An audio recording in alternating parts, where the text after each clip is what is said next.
नमस्कार. आजच्या वेळेत बघायचं येतं नववी गणित भाग 1 त्याच्यामधलं संकीर्ण प्रश्नसंग्रह 3 मधला प्रश्न क्रमांक 4.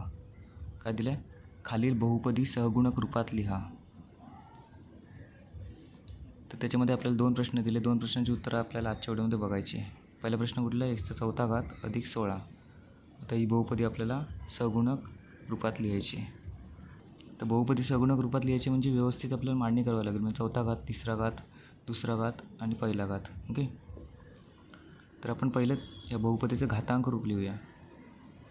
घातांक रूप, कारण इकडे घन, वर्ग आणि एक पद दिलेलं नाही आहे, त्याच्यामुळे व्यवस्थित त्याची मांडणी करूया. पहिला x चा चौथा घात, त्याच्यानंतर अधिक घन दिलं नाही आहे ना, म्हणजे 0x घन घेऊया.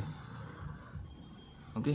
त्याच्यानंतर अधिक 0x वर्ग घेऊया आणि अधिक 0x घेऊया आणि त्याच्यानंतर अधिक 16. ओके. आता ही झाली व्यवस्थित मांडणी ह्याची. घातांक रूप झालं या बहुपदीचं. आता लिहूया सहगुणक रूप. सहगुणक रूप म्हणजे काय? जी बहुपदी आहे त्याची इथे संख्या कोणती आहे ती आपल्याला लिहायची. 1, इकडे 0 आहे, स्वल्पविराम द्यायचं 0, स्वल्पविराम 0, हा इथे 0 आणि 16, 0 आणि 16. ओके. हे झालं या बहुपदीचं सहगुणक रूप 1 0 0 0 16. आता तसंच आपल्याला प्रश्न क्रमांक 2 बघायचा आहे. काय दिलं आहे? m चा 5वा घात अधिक 2m वर्ग अधिक 2 3m अधिक 15. ओके.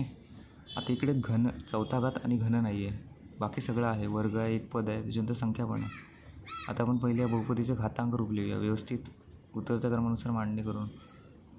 पहिले m चा 5वा घात, त्याच्यानंतर 0m चा चौथा घात अधिक 0m चा घन.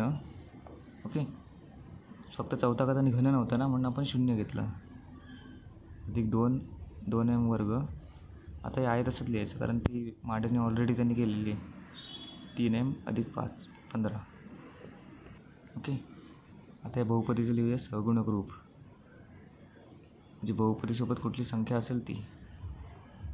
इथे 1 आहे, इकडे 0 आहे, स्वल्पविराम द्यायचं आहे, इथे पण 0, इकडे 2 आहेत, इथे 3 आहे आणि शेवटला काय 15 आहे. ओके.